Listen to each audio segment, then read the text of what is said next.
Tagal na. Guys, ang ganda-ganda ng tindera dito guys. Oh. Malit na bagay. Napakaganda niya. Grabe. Yan nga po ng ano ng chili pancit canton. Tatlo. Toyo, may mas alberto. Bunan. Gusto mo ng plastic oil? Diba? Mas may toyo ako dun kay Boss Toyo.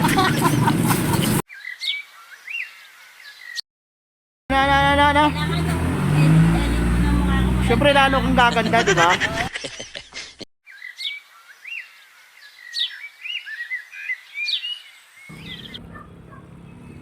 So ayun guys, ang gaganda ng tindera ni Kapitana dito labas-bas. Ang puti-puti guys, ang pula-pula. Ang pula-pula guys, parang bagong silang nabubuwet. Lagyan ko ba ng filter? Pre, gaganda ng mga tilapia pre, ang lalaki ah. Tapos ang taba pa nito oh.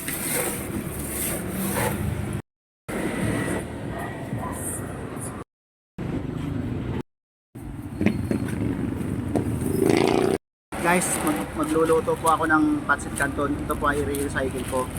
Lalagyan ko siya ng kamatis, sibuyas at siling green. So ngayon guys, dito ko guys patutunayan na minsan masarap ang patsambang luto. Ito guys, ang mga ang patunay ko guys. Ito yung aking mga isasaw guys. And ikot-ikotin natin para hindi kayo mahilo.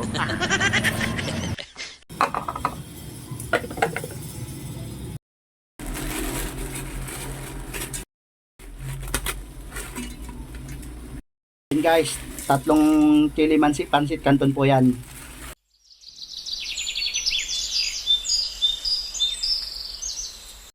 Dalawa. Tatlo na, magkano ba isa? 12 lang po. 12, o sige. Sige, sa'yo na sukli. Hindi na lang.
Guys, dito ko papatunayan na masarap mag-recycle.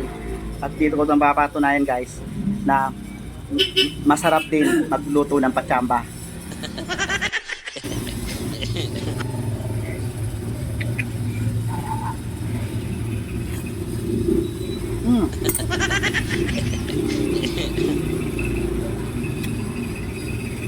Guys, napakasarap. Subukan nyo rin gawin to. Hindi tayo magsisisi.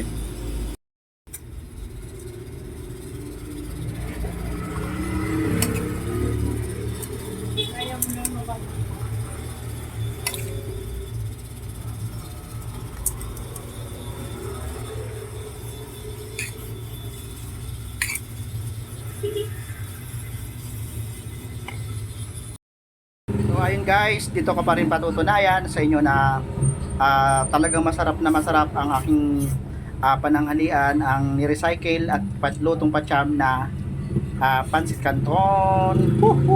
Sarap, sarap, sarap, sarap, sarap naman. At yun guys, binabati ko po kayo, lahat po ng aking mga followers, binabati ko po kayo ng magandang umaga, tanghali, hapon, gabi po sa inyong lahat. Mega love shoutout po sa inyong lahat. Sana po ay nasa mabuti kayong kalagayan at ligtas kayo sa anumang uri ng karamdaman. Sana po kayo dako naroon. So ngayon guys,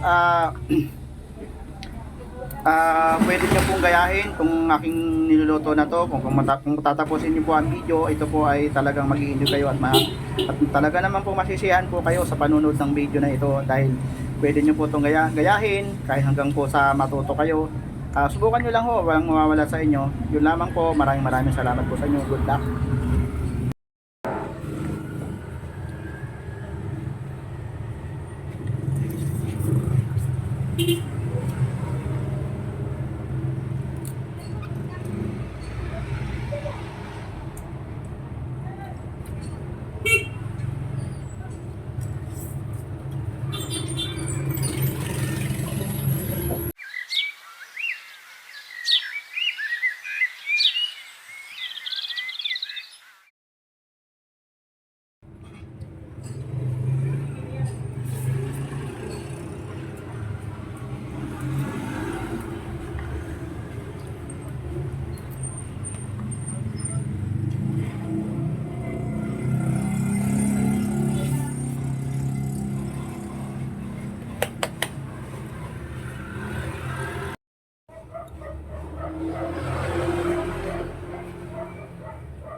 Guys, dahil mas masarap yung pansit canton na recycle, nauna kong naubos yung pansit canton kaysa sa kanin. At saka guys, siyempre kailangan din natin magtipid at kailangan natin maghilig sa pagkain ng kanin. Guys, napatunayan ko na po sa inyo na talagang napakasarap ang patsyambang luto at recycle na pansit canton. So ngayon guys ay naubos ko na yung pansit canton na recycle at pansit canton na lutong patsyam. Ay dito napatunayan ko sa inyo na talagang napakasarap po ng lutong patsyamba. So ngayon guys, kahit nga naubos ko na yun, dahil naubos ko na to, ay para nyo na rin natikman. Kaya yun guys, kung bago pa lang po kayo sa aking channel, ay huwag niyo po sanang kakalimutan mag-like, share, and subscribe. Bye bye.